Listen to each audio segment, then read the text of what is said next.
Bienvenue au Café des Burnies, le podcast qui prend soin des nanas en burn-out. Je m'appelle Sarah, je suis infirmière, naturopathe et ma mission est de t'aider à déculpabiliser, à sortir de ton isolement pour recharger tes batteries et être épanouie. Chaque semaine, que ce soit en solo ou avec une nana inspirante, on parlera dévalorisation, échec, peur, mais aussi résilience, espoir, reconversion et surtout trichothérapie. Maintenant, détends les épaules, cohérence cardiaque et profite pleinement de cet épisode. Aujourd'hui, je commence à lire les avis et je commence par celui de Lise 1933 qui dit bravo, écoute très intéressante, j'ai hâte d'écouter la suite. Bien, merci beaucoup Lise, effectivement j'ai mis beaucoup de cœur à l'ouvrage et j'espère vraiment que tu vas y trouver des conseils et de la motivation pour t'en sortir et te reconstruire et avoir une vie comme celle que tu as envie d'avoir.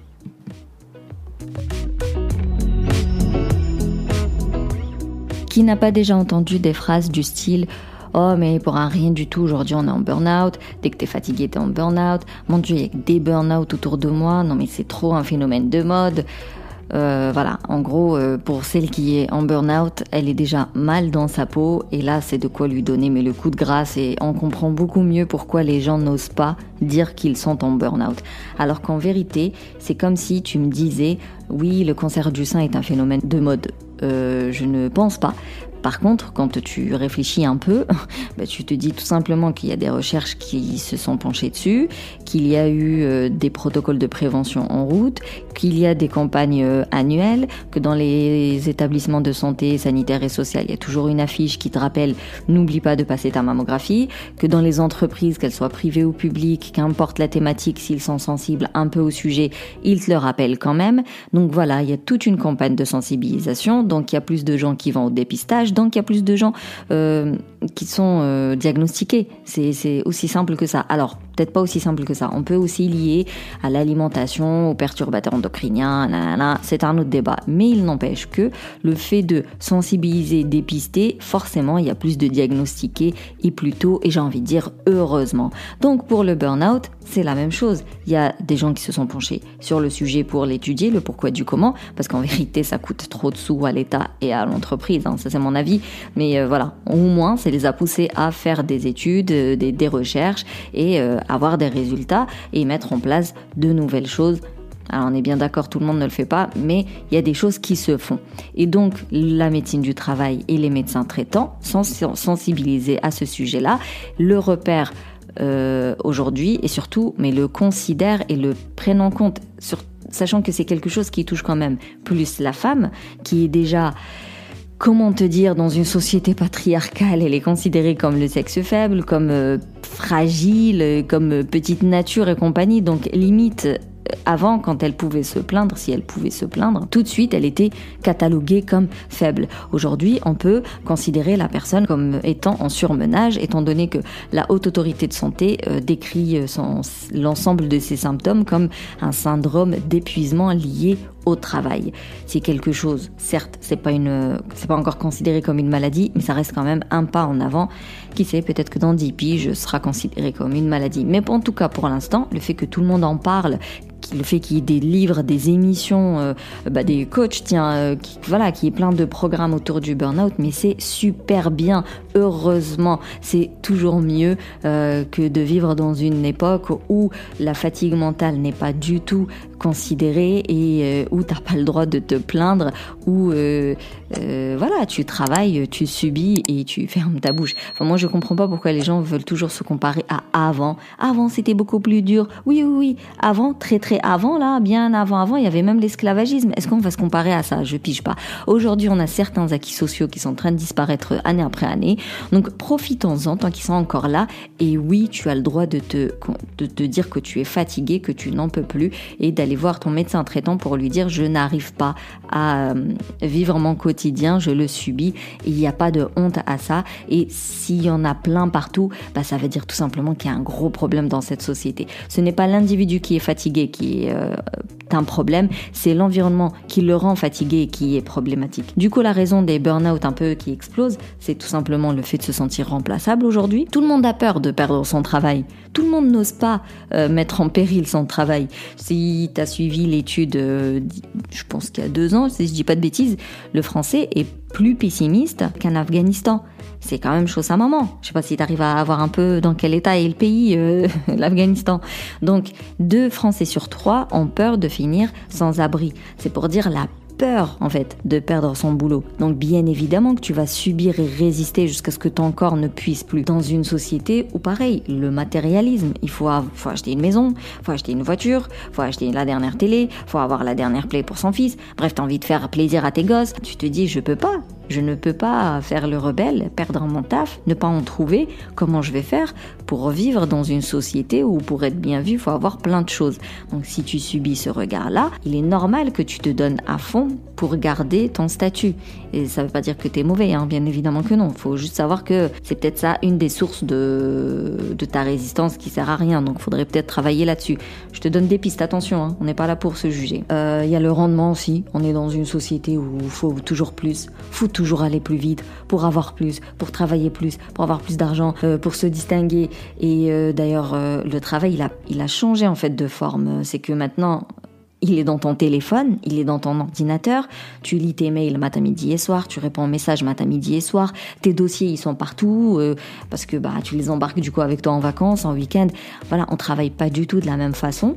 On se rend pas compte que des fois, le boulot, il prend à peu près 80-85% de notre vie, mais il faut s'en rendre compte. Et c'est pas toujours évident. Et ensuite, pour la nana, il faut qu'elle soit au top au travail. Donc si tu travailles qu'avec des femmes, c'est compliqué. Donc c'est pas du tout un environnement facile. Si tu travailles avec des hommes, c'est pas mieux. Et puis il y a la maison, bien évidemment, si tu as des enfants, ils ont intérêt à être bien éduqués, qu'ils aient de bonnes notes. Quand tu reviens de l'école, faut avoir des remarques de l'institut ou de la prof. Bref, il faut être perfect, mais genre partout, du matin au soir. Celles qui arrivent, eh bien c'est très bien, c'est qu'elles ont trouvé un équilibre qui permet d'être au top partout, c'est nickel. Celles qui galèrent, faut l'admettre, faut le reconnaître, c'est pas grave. Tu galères, eh bien faut juste mettre en place une autre stratégie, c'est tout. Et puis aujourd'hui, il y a quelque chose qui est pris en considération aussi, c'est la fatigue psychique. L'intensité du travail, l'amplitude des heures de travail par exemple, la perte de sens dans ce qu'on fait et notre impuissance face à certaines situations fait qu'on a une fatigue psychique. Ajoute ça à une fatigue physique classique parce que t'es levé du matin au soir et que tu fais plein de trucs pendant toute ta journée. C'est le cocktail Molotov pour un bon burn-out. Avant, le travail était surtout physique, on prenait surtout l'aspect physique et en gros on se disait ouais, tu vas dormir 2 semaines et ça va aller. Mais non, pas du tout. Donc c'est très bien qu'on puisse parler aujourd'hui de douleur psychologique, même douleur de l'âme, et c'est très bien. Faut pas le voir comme on est des générations de plus en plus fragiles ou je sais pas quoi. On est juste des générations maintenant, on est en quête d'épanouissement, j'ai envie de dire. On a envie de prendre le temps, de réfléchir, de ralentir, d'avoir des pauses, de vraies pauses pour nous, où on va se recentrer, on réapprend à respirer. Tu trouves ça normal de devoir faire de la cohérence cardiaque, on se rééduque à respirer. Il est évident d'avoir des burn-out dans notre société et ce n'est pas du tout un signe de faiblesse. Je dirais même que les burnies, c'est les plus studieuses, c'est les plus passionnées, c'est les plus enthousiastes, c'est les plus engagées dans ce qu'elles font. Sinon, quand t'en as rien à battre, en vérité, tu poses les limites très vite parce que t'en as rien à faire, en fait. Tu t'impliques pas à fond. C'est lorsque tu te donnes à fond et lorsqu'il n'y a pas de phase de récupération et lorsqu'il n'y a pas de limite que tu fais un burn-out. Et bien évidemment, tous les secteurs sont concernés. Donc, que tu sois, éleveur de chèvres ou que tu jongles avec des millions au quotidien, tu peux très bien faire un burn-out. Et tous les âges, tu peux très bien en faire un à 19 ans comme tu peux en faire un à 60 piges. En plus, il va toucher plusieurs sphères de l'individu. Alors, tu peux avoir un burn-out professionnel, donc vraiment lié, avec ton boulot. Tu peux faire un burn-out parental, et je dis bien parental. Pendant longtemps, on parlait de burn-out maternel. Encore une fois, merci aux recherches et aux médecins qui se sont rendus compte que non, des papas aussi pouvaient faire des burn-out liés avec la sphère familiale. Donc, maintenant, on parle de burn-out parental. Tu peux faire un burn-out étudiant. T'imagines, quand t'es stagiaire, ce que je disais dans l'épisode dernier, mais bien sûr que tu peux faire des burn-out lorsque tu subis un harcèlement harcèlement, un abus de pouvoir et que tu t'écrases et tu résistes jusqu'à la fin d'un stage, lorsque ça se reproduit 2 à 3 fois par an, oui, bien sûr que tu peux faire un burn-out. Tu peux faire un burn-out aidant, c'est-à-dire que tu es un membre de famille qui s'occupe d'un autre membre de famille, mais tu as déjà une vie avec un travail, une famille. Je veux dire, tu as déjà par exemple des enfants, tu as déjà un taf, et en plus tu dois t'occuper de l'administratif.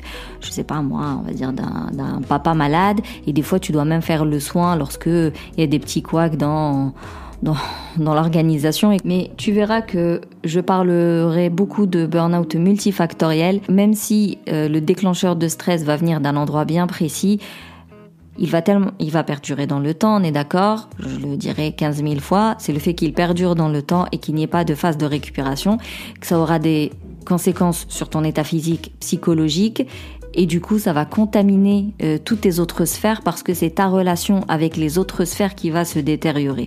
Alors je reste persuadée que ça fait un peu comme l'effet boule de neige, et même si ça a commencé dans un petit coin, après ça va prendre toute la pièce. Du coup, je ne vais pas trop spécifier de quel burn-out on parle, sauf si la personne en face de moi, elle le décrit et puis elle met le mot dessus.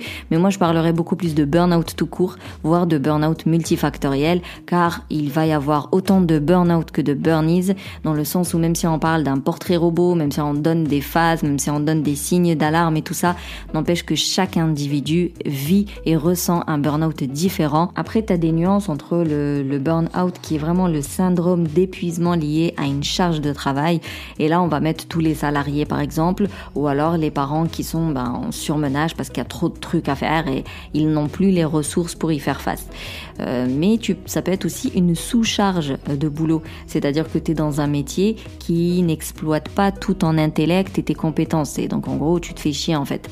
Ou alors je mettrai aussi là les personnes qui sont mises au placard volontairement, et donc à qui on donne pas les dossiers intéressants, et du coup la personne en question elle est pareil, elle s'ennuie, elle fait des tâches répétitives, peut-être de la paperasse vraiment inintéressante, et tu peux très bien faire un burn-out comme ça. Mais ça peut aussi être la maman qui était active, qui a décidé de s'occuper de son enfant à plein temps et qui finalement se retrouve à faire toujours la même chose sans, encore une fois, exploiter toute sa créativité et attiser sa curiosité au quotidien, et ça peut pousser aussi à un burn-out.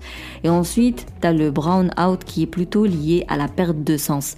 Donc là, tu fais un travail généralement alimentaire, voilà, pour payer les charges, le loyer et tout ça, mais qui n'a pas de sens pour toi. Tout ce que tu fais au quotidien, ça n'a pas d'utilité, ça n'a pas de finalité pour toi en fait. Donc tu fais pour faire, voilà. Ou encore pire, c'est lorsque tu travailles, mais vraiment dans un boulot qui est contraire à ton éthique, à tes valeurs, c'est que tu n'es pas du tout en phase avec toi-même du matin au soir. Donc je dirais voilà les 3 catégories des burn-out, mais ça reste toujours le même processus, ça reste les mêmes phases et ça reste les mêmes risques. Voilà, nous avons donc vu quoi notre société toute bizarre provoque de plus en plus de burn-out. Nous avons vu aussi les différents types de burn-out, à savoir le burn-out professionnel, le burn-out parental, le burn-out étudiant et le burn-out de l'aidant.